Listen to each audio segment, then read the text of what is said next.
안녕하세요. 오늘 여러분과 함께 애리조나의 정말 다양한 최신 소식들 한번 깊이 파고 들어보겠습니다. 네, 안녕하세요. 법정에서의 AI 활용 문제부터 시작해서요. 리조트 개발 논쟁, 또 추방 항공편 이슈도 있고요. 네, 그리고 또 더운 날씨 때문에 생긴 사건, 사고들, 건강관리 방식의 변화, 교통 소식까지 정말 많습니다. 맞아요. 저희가 그 핵심 내용하고 또 특히 흥미로운 지점들만 쏙쏙 뽑아드릴 테니까요. 지금 애리조나에서 무슨 일이 있는지 금방 파악하실 수 있을 겁니다. 네, 그럼 바로 시작해 볼까요? 네, 우선 그 기술 관련 소식부터 좀 볼까요? 법정 얘기가 있네요. 네, 이게 정말 주목할 만한 사건인데요. 피닉스 법정에서 그 총격 사건으로 숨진 피해자 있잖아요. 그 모습을 AI로 재현한 영상이 나왔어요. 네, AI로요? 피해자 모습을? 네, 그 영상 속에서 피해자가 나와서 가해자를 용서한다, 이런 메시지를 전했고요. 근데 더 놀라운 건 판사가 그 영상을 보고 아름다움을 느꼈다, 이렇게 언급하면서 최고형을 선고했다는 겁니다. 와, 피해자의 목소리를 AI로 그것도 용서의 메시지를 전하게 했다는 것도 그렇고 판사의 반응까지 이거 파장이 좀 있겠는데요? 네, 이게 아마 미국 법정에서 피해자 영향 진술에 AI 영상이 쓰인 첫 사례일 거다, 이렇게 추정되고 있어요. 이게 그냥 감동적이다 이렇게만 볼 문제는 아닌 것 같아요. 그렇죠? 앞으로 항소심 같은 데서 이 영상이 판결에 부적절하게 영향을 미친 거 아니냐? 이런 논쟁이 생길 수도 있겠고요. 맞습니다. 증거로서 이걸 믿을 수 있느냐, 또 AI 기술 쓰는데 비용은 얼마나 드냐, 이런 기술 접근성 문제도 있고요. 네네.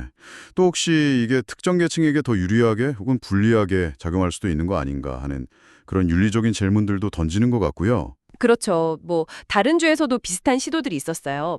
플로리다에서는 판사가 VR 헤드셋을 쓰고 피고인 시점을 체험하려 하기도 했고, 뉴욕에서는 변호사 없이 혼자 소송하던 사람이 AI 아바타를 내세우기도 했고요. 아, 정말요. 기술 발전 속도가 진짜 어마어마하네요.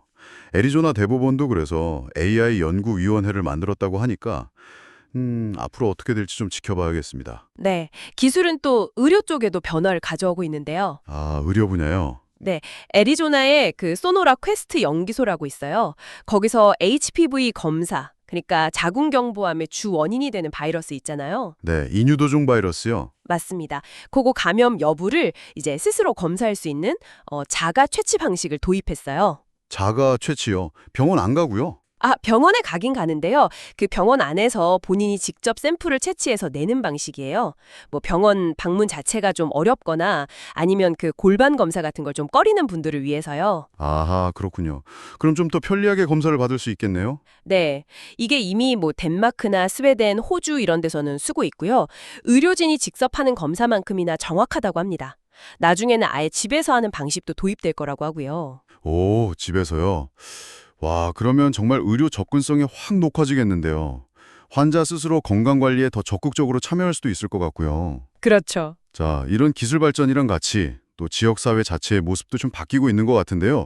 글렌데일 소식 좀 볼까요? 리조트 건설 얘기가 있네요. 네, 글렌데일에서 지금 대규모 VAR 리조트 건설 때문에 주민 투표가 한창입니다. 5월 20일까지 우편 투표로 진행 중인데요. 어떤 내용인가요? 핵심은 그 리조트가 들어설 부지 용도를요, 원래 공원 및 오픈 스페이스였는데 이걸 기업 상업센터로 바꾸는 거, 그리고 관련 구역 재조정을 승인하는 내용이에요. 발의안 401, 402 이렇게 두 가지입니다. 아, 공원 부지를 상업용으로 바꾸는 거군요. 찬반이 갈리겠네요. 네, 팽팽합니다. 찬성하는 쪽은 일자리가 2,000개나 생기고 세금 수입도 22억 달러야 달하고 글렌데일이 국제적인 관광 명소가 될 거다, 이렇게 주장하고요.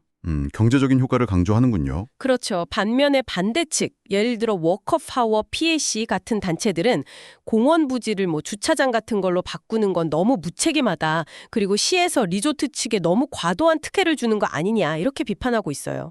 결국 경제 발전이냐 아니면 공공공간을 지키는 거냐 이 문제네요. 네, 그런 첨예한 대립이죠. 개발을 둘러싼 또 다른 논란은 메사 게이트웨이 공항 쪽에서도 있군요. 추방 항공편이라. 네, 맞아요.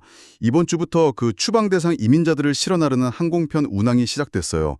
저가 항공사인 아벨로 에어라인스가 국토안보부 DHS랑 계약을 맺고 이걸 하는 건데요.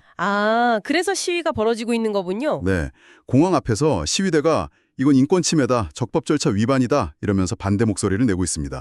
국토안보부 입장은 그냥 이민법 집행의 일환이다, 이런 거겠죠? 네. 통상적인 활동이고 필요하면 뭐 특별 고위험 전세계도 운영할 거다 이런 입장이고요. 아벨로 항공 측은 안전 운항이 최우선이지만 평화적인 시위 권리는 인정한다. 뭐 이 정도 입장입니다. 참, 연방정부 정책이랑 지역사회 가치, 인권 문제가 좀 복잡하게 얽힌 사안이네요. 그렇죠. 자, 그런 거 하면 좀 긍정적인 변화 소식도 있습니다. 교통 인프라 개선 소식인데요. I-17도로 확장 공사가 거의 끝나간다고요. 아, 네. 드디어 그 악명 높았던 구간이죠. 앤섬웨이랑 선셋 포인트 사이 23마일 구간 확장 공사가 거의 마무리 단계에 접어들었습니다. 와, 거기는 정말 주말마다 끔찍했는데. 네, 1년에 100만 건 이상 여행이 이루어지는 구간인데 정체가 너무 심했죠. 2022년부터 5억 달러 넘게 들여서 공사를 해왔는데요. 네네. 앤섬웨이에서 블랙캐년 시티 구간은 이제 양방향 3차선으로 확장돼서 곧 완전히 개통될 예정이고요. 오, 3차선으로요? 그리고 특히 블랙캐년 시티하고 선셋 포인트 사이 8마일 구간에는요. 애리조나 최초로 플렉스 레인이라는 게 설치됩니다. 플렉스 레인이요? 그게 뭔가요? 그 교통량에 따라서 차선 방향을 이렇게 바꾸는 가변차로예요. 예를 들어 출근 시간에는 시내 쪽으로 차선을 더 열어주고 퇴근 시간에는 반대쪽으로 더 열어주는 거죠. 아하, 똑똑한 방식이네요. 네, 이게 올해 말까지 설치 완료될 예정인데 고질적인 정체 해소에 정말 큰 도움이 될 걸로 기대하고 있습니다. 네, 도로 넓어지는 건 정말 반가운 소식이네요. 그런데 또 일상 속 안전 문제들은 여전히 좀 주의해야 할 것 같습니다. 특히 애리조나 더위가 또 말썽이었네요. 네, 맞아요. 갈륜데일의 한 가정집에서 있었던 일인데요. 현관 앞에 배달된 아마존 택배 상자 안에 압축 공기 스프레이 캔이 여러 개 있었나 봐요. 네. 근데 그게 너무 뜨거워서 폭발한 거예요. 네, 택배 상자 안에서요. 네, 그 폭발로 금속 파편이 막 튀어서 방충망도 찢어지고 심지어 철로 된 현관문까지 손상됐다고 합니다. 어휴, 사람이 안 다치게 정말 다행이네요. 네, 인명피해는 없었지만 가족들이 엄청 놀랐겠죠. 특히 애리조나처럼 이렇게 더운 지역에 이런 제품 배송할 때는 좀 더 안전조치가 필요하다 이렇게 목소리를 높였다고 하고요. 아마존은 지금 조사 중이라고 합니다. 하긴 애리조나 여름 더위는 정말 살인적이잖아요. 이런 일도 생기는군요. 안타깝게도 인명사고 소식도 있네요. 네, 웨스트 피닉스에서 야자수 가지치기 작업을 하시던 분인데요. 43세 남성 하임의 예피즈 씨가 50피트 높이, 그러니까 15미터 높이 나무에 갇혔다가 구조됐는데 병원에서 결국 숨졌습니다. 아유, 어떻게 된 건가요? 사인이 질식사로 추정되는데요.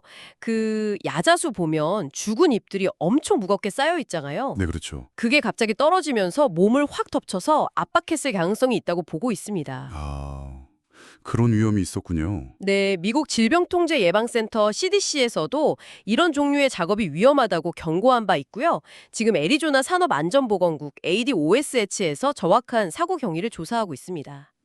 참 안타까운 사고네요.